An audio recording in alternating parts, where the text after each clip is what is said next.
What is up, guys? Welcome back to another TBC News recap video where we are going through different things that is happening right now in TBC or in the development of TBC Classic itself. So we are looking at some news posts on Wowhead as well as Twitter and YouTube and talking about what is happening. So in this video we're going through 6 different news articles, and to give you guys a taste of what's to come, we are talking about limited supply vendors recipes in the Burning Crusade Classic and how that's being handled. We are talking about the Caverns of Time teleport not being available early into Classic TBC. We are talking about a Malicious Weakaura that replaces auction house purchases with overpriced scams, basically Weakauras stealing your gold, so you need to stay away from those. We are talking about the possibility of a WoW token coming to TBC.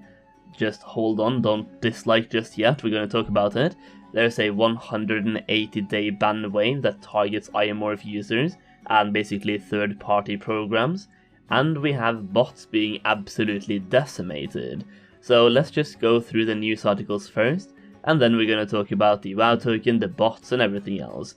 So Blizzard on limited supply vendor recipes in Burning Crusade Classic.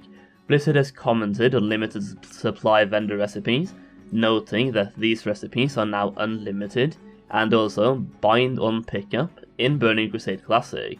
So basically there's some limited vendor supply recipes or limited vendor recipes such as Transmute Primal Might and also the Heavy Knotted Leather and stuff like that.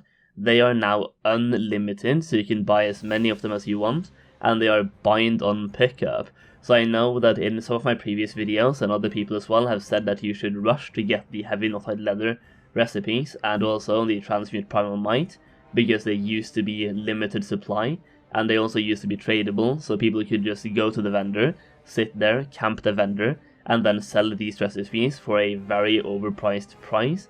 But now, as they are bind on pickup, you can no longer trade them to other players.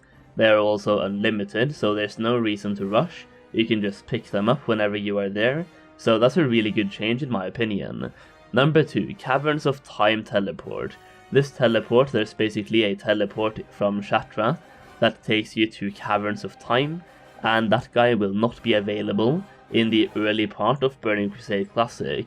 So Zephyr is an NPC located in Shattrath that was added in patch 2.4 that allowed players to quickly teleport from Shattrath to Caverns of Time, and that NPC is not going to be there from the start. He's probably going to be there in phase 3 or phase 4. And next up, the Malicious Weakaura that replaces auction house purchases with overpriced scams.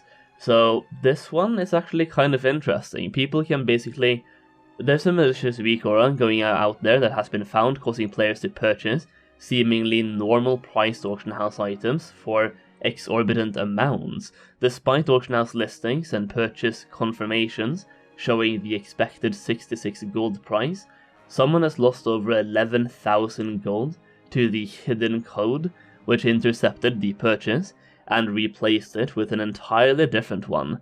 So basically the way this works, based on some comments that I've been reading, is that they can basically use this image and buy something else. So in the background there's something else going on, but they are showing you like a copy of what's happening on the screen, and you are clicking purchase, but you're purchasing something else entirely, and you are wasting your gold giving it to someone else, and you're probably not getting it back.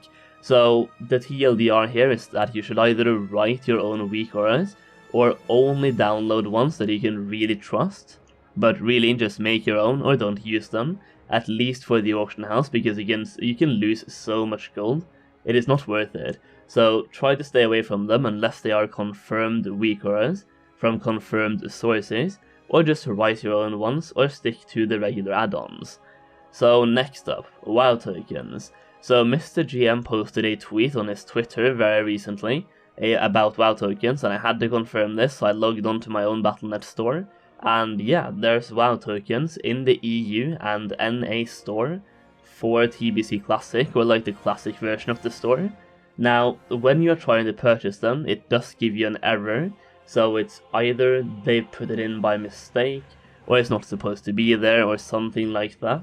But what is kind of interesting is you can look at the background of the Wowhead image on the page itself. You can see it's clearly a Burning Crusade Classic background. on the WoW token. This is not the background they're using for retail WoW tokens. This is made for Burning Crusade Classic. But that being said, in China they actually have WoW tokens for Classic. So what could be happening here is that they have put this in place for the China version of the game, and somehow they've also put it on NA or EU by mistake. And when you try to purchase it, it does give you an error, so no reason to panic. But conspiracy theory, this could also be them giving or implementing it by mistake, and they are going to give it to us later on, as the same guy who basically confirmed the Warp Stalker mount, the TBC Deluxe Edition, and the same guy that predicted everything else, also said on his Reddit page that they are going to add WoW tokens sometime throughout TBC Classic. So take this with a pinch of salt, but basically right now you can find WoW tokens on the EU and NA store page, but when you try to purchase it, it does give you an error message. So the second to last news post for today is the 180-day ban wave that targets Iamorph and Cold & Soul port, that some has been overturned on appeal. Basically a huge wave of 180-day or half a year ban suspensions went out today, or this was a couple of days ago, 4 days ago to be exact, targeting users of third-party software associated with Iamorph, Jmorph, and console port. So if you've been using any of those, you should really stop now. You might have been targeted already, and if you haven't, then you should really stay safe and just don't use them. So while morphs have been long ignored by Blizzard, they are a well-known violation of the TOS, though console port and its keyboard emulation software, WoW Mapper, are only used to enable controller support, and some users have already reported successfully appealing the suspension. So if you have been suspended, you should appeal it and see if you can get it overturned, and if you're using any of these, stop using it now until Blizzard says anything about it. And that's pretty much all I have to say on the issue. I will leave links to every single post down below in the description of the video, so you can go and read the entire post for yourself, because this is a kind of a big one. Now, the last thing for today is talking about the bot for TBC Classic. So this is something I was really interested in myself for TBC, and with the level 58 boost and everything else being available for TBC Classic, there's been a lot of talk about bots and how they could abuse this boosting system to start making a lot more gold than sell their gold through third-party websites, and it could basically ruin the entire game, ruin the market, and just make it a bot fiesta. Now, Blizzard, credit where credit is due, Blizzard has been doing an insane job lately at banning bots, and Willy made a video on this that I will also leave a link to in the description, and it basically looks like this. So botters have been absolutely decimated, and Blizzard strikes fast against those boosted bots. And I've seen this myself, like if you have been /whoing, and looking at how many rogues there are in BRD, you can see one day there were a huge amount of them. There were so many rogues inside the BRD just doing pickpocketing, and the next day there was absolutely none. And then the day after that you could see a ton of level 58 mages in Sulfarak, and then the day after that they were all banned because you couldn't see a single one that was level 58 and without a guild in Sulfarak. So Blizzard has been doing an absolutely insane job at actually banning these bots the second they find them. So that gives me a huge boost of confidence for the game itself, and if they keep this up for TBC Classic, it's going to be absolutely great. So keep this up, keep banning the bots, and if you see any of them, report them and help Blizzard out.